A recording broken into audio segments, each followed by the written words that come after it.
L'histoire que je viens de te raconter là, ça ressemble à un rêve. Parce que dans la vraie vie même là, ça ne peut pas se passer comme ça. La fille qui nous raconte l'histoire, elle a 20 ans. Elle vient de l'Afrique centrale. La fille vient de soit Gabon, Cameroun ou Guinée équatoriale, entre les 3 pays là. Le gars qui est dans l'histoire, lui aussi, il vient de l'Afrique centrale. Il vient de soit Gabon aussi, Guinée équatoriale ou Cameroun, entre les 3 pays là. Donc, comme la fille a 20 ans, sa maman lui dit que ma fille, écoute, tu vas traverser la frontière pour partir dans le pays voisin. Tu vas partir faire tes études là-bas. La maman de la fille dit, bon, je vais financer, je vais tout financer, tout. La fille dit, oui, maman, il n'y a pas de problème. C'est comme ça que ce jour-là, la fille a pris toutes ses affaires, elle a traversé la frontière, elle est partie dans le pays frontalier. Comme c'est en Afrique centrale, ils sont tous à côté, à côté, à côté. Elle est partie dans le pays d'à côté, elle a commencé ses études là-bas. La maman a pris une petite maison pour elle, elle était à l'aise. Et c'est comme ça que dans ça, elle va rencontrer un gars de 27 ans dans le pays là-bas. Elle rencontre le gars de 27 ans, avec le gars, il commence à s'amouracher jusqu'à elle tombe enceinte. La fille commence à paniquer.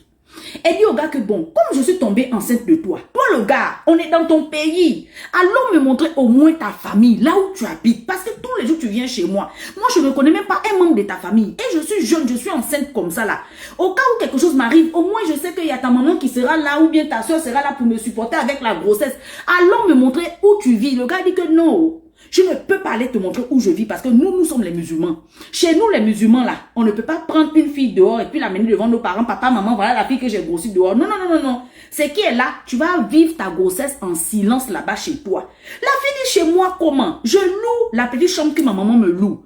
Je ne peux pas rester l'enfermer. C'est toi qui m'as grossi. Non, le gars dit que je ne veux même pas aller te montrer chez ma famille. Moi-même, je vis en famille. Je ne veux pas. Nous, les musulmans, non.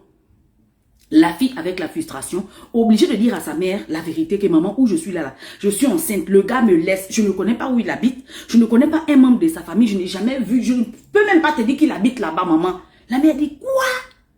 Je suis déçue. Reviens avec la grossesse là ici à la maison. Inutile que tu vas être là-bas, je paye la chambre, je paye tout et puis tu es enceinte. Reviens, retraverse la frontière, tu reviens à la maison. C'est comme ça que le jour là, elle a traversé la frontière avec ses bagages, plus la grossesse, elle est rentrée à la maison.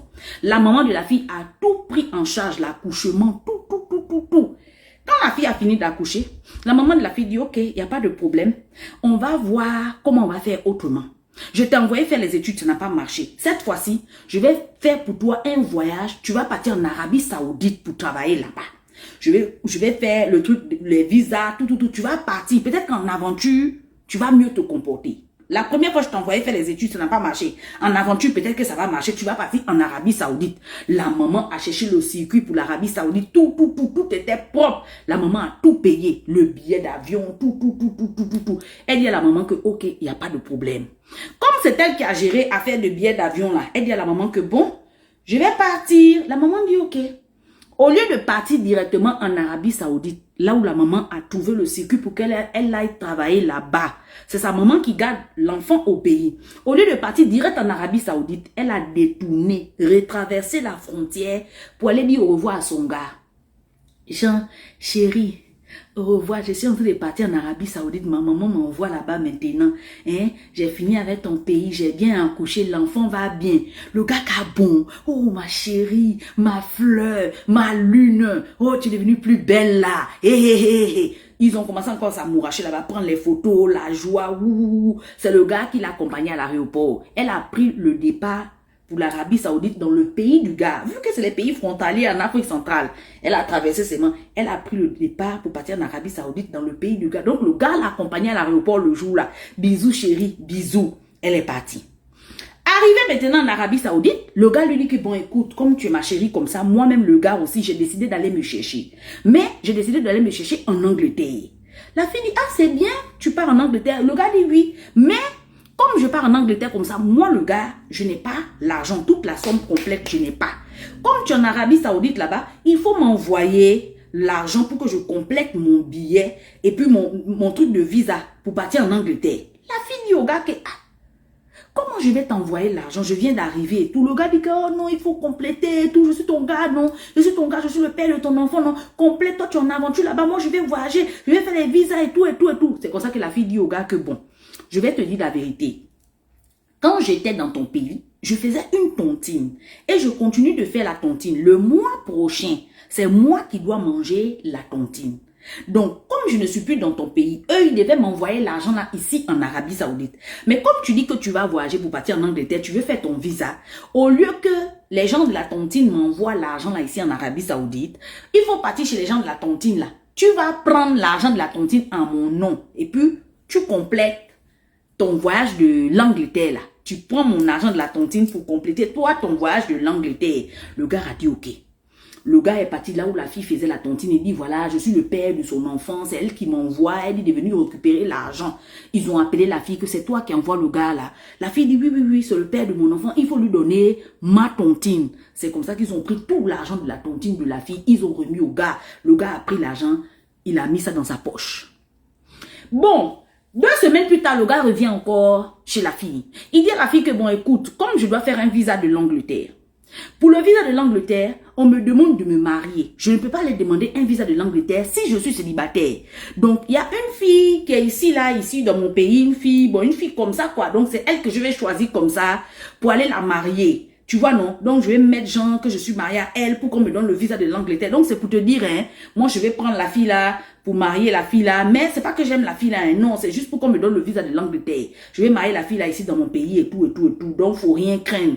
La fille dit qu'elle a peur d'aller confronter le gars. Elle a peur. Parce que quand elle confronte le gars est autoritaire. Et c'est lui qui a tout le temps raison. Quand elle se discute avec le gars, pour finir, c'est elle qui demande pardon. Elle supplie le gars jusqu'à... Donc quand le gars lui a dit qu'il allait se marier à une autre fille, elle n'a pas voulu tout discuter parce qu'elle savait que le gars va la gronder. Et pour finir, c'est elle qui devait encore demander pardon au gars. Donc elle n'a pas voulu beaucoup parler. Elle dit ok, il n'y a pas de problème. Quand elle était partie dans le pays du gars pour la dernière fois, vous vous souvenez, avant de prendre le voyage pour partir en Arabie Saoudite, elle est partie dans le pays du gars pour la dernière fois. Et là-bas, elle a pris les photos avec le gars. Quand elle a pris les photos avec le gars, elle a ouvert ses réseaux sociaux. Elle a commencé à se publier dans ses réseaux sociaux avec le gars. Quand elle est avec le gars, voilà le père de mon enfant. Le gars a vu ça, le gars dit quoi?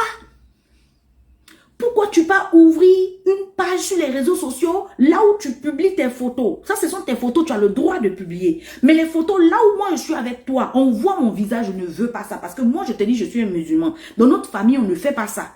On ne se publie pas avec les filles sur les réseaux sociaux. Il faut m'effacer ça. Enlève partout, il y a mon image. Enlève. Le gars l'a appelé depuis le pays, jusqu'en Arabie Saoudite, pour lui dire que enlève mon visage dans tes réseaux sociaux. Enlève. Tout de suite, tu m'enlèves ça. C'est comme ça que elle a demandé pardon au gars. Elle dit que, mais le gars dit qu'il est musulman. Alors que lui-même, le gars, dans ses réseaux sociaux, il se filme en boîte, en train de boire, danser, en boîte de nuit. Hein? Pourquoi? Quand elle filme le visage du gars, pour mettre sur les réseaux, le gars, maintenant, Jean, il est fâché, il dit, il est musulman, ça se fait pas chez eux. Alors que lui-même, dans ses propres réseaux, il est même en boîte de nuit, en train de danser la musique à fond. Pourquoi? Quand le gars a fini de dire enlève mon visage dans les réseaux sociaux, le gars l'a bloqué de partout. Bloqué tout de partout. C'est là maintenant qu'elle vient. Elle dit que non, elle a besoin de conseils. Je lui ai posé la question que mais attends. Là où tu es en Arabie Saoudite, là c'est comment là-bas? Elle dit que c'est maman qui paye tout, même encore en Arabie Saoudite. Parce que je viens d'arriver en Arabie Saoudite. Je viens d'arriver, donc c'est maman qui paye le loyer. En entendant, maman paye tout. Là où je suis en Arabie Saoudite, là, c'est maman qui paye, elle m'envoie l'argent depuis le pays pour tout payer en entendant que je commence à bien travailler et puis rentabiliser. Donc, donnez-moi les conseils. Si le gars revient pour essayer de me récupérer, je fais comment? Mais ma tontine qui était au pays, là, le gars a déjà pris pour mélanger dans son visa pour partir en Angleterre. Je ne sais pas si le gars est déjà parti en Angleterre ou bien il va, je ne sais pas. Il m'a bloqué. Je fais comment? Je fais comment? Je suis vraiment amoureuse du gars là. Je ne sais pas si quand il va revenir, je vais céder ou bien est-ce que je dois pas céder. Je ne sais pas. Aidez-moi. Voilà le SOS que la fille là a dit. Essayez de donner des conseils à la fille là. Parce que moi-même là,